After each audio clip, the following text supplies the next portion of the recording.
This is Getting On With Life, Biblical Wisdom for Successful Christian Living.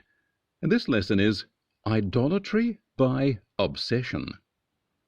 I recall hearing someone say many years ago that when you won't forgive someone who has wronged you, but keep feeling annoyed with them, you are idolizing them.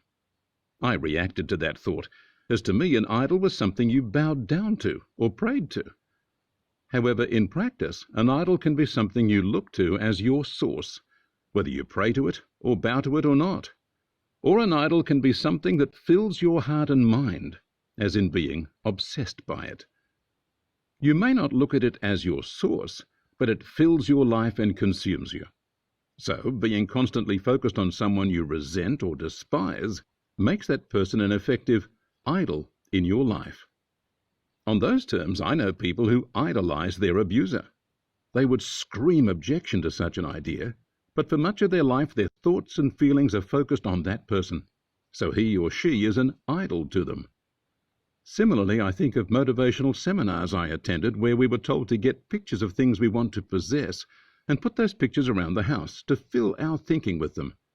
That seems very much like making an idol of them. Without using pictures, there are achievements or possessions we can hold as very important to us, so they become idols in our heart. The goal of making it into the top team, or the ambition to buy a particular house or car or travel to particular places. That's not to say any ambition is wrong, but I want you to capture the notion that when these things fill our heart, as things we desire or people we hate, they become more important and more prevalent in our thinking than God and His Word. So think about what you are obsessed by. Are there things, ambitions, and achievements which you hold dear? Do you revere people who have achieved certain things and give them a godlike status in your life? Is your heart beating for some things that are very dear to you? Or are you filled with bad feelings towards someone who let you down, caused you pain, put you to shame, rejected you, abused you, or just did better in life than you? Is there someone more prevalent in your thinking than God? Recognize that things you are obsessed by are effectively idols. The obsession can be positive, as in wanting them, or negative, as in hating and despising them. Check your heart and clean it of all such idols, since they compete with God in your life. You give them the worship and focus that belong to God. For example, there are people who can't go to a church because of strong negative feelings they have based on some unhappy experience or some unhappy thought they associate with church. So that unhappy thought is more important to them than worshipping God with God's people. I've met Christians who are obsessed with a particular religious idea.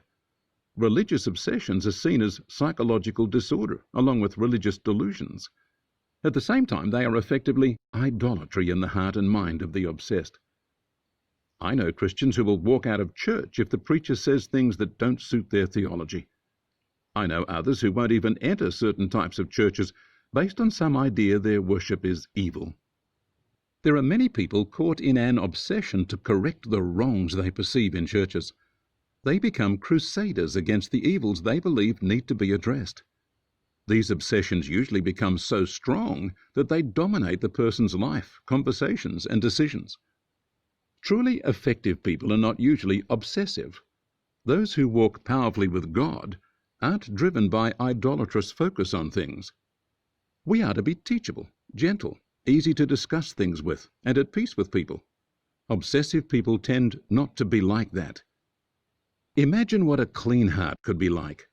Imagine being able to live without the things you would love to have in life, and even to have much of what you already possess taken from you, and yet to love God and serve Him as faithfully and humbly as ever.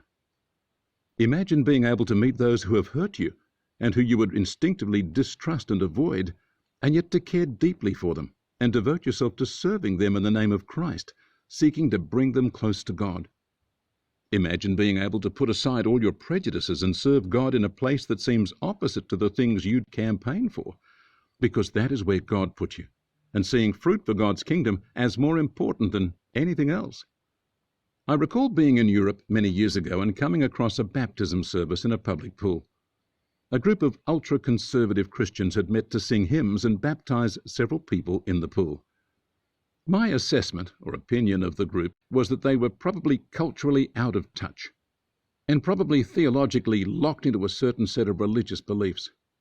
I was tempted to feel sorry for those being baptized, since they were led by a group that would probably not foster their spiritual growth in the most effective way. But I then realized my opinions were out of place.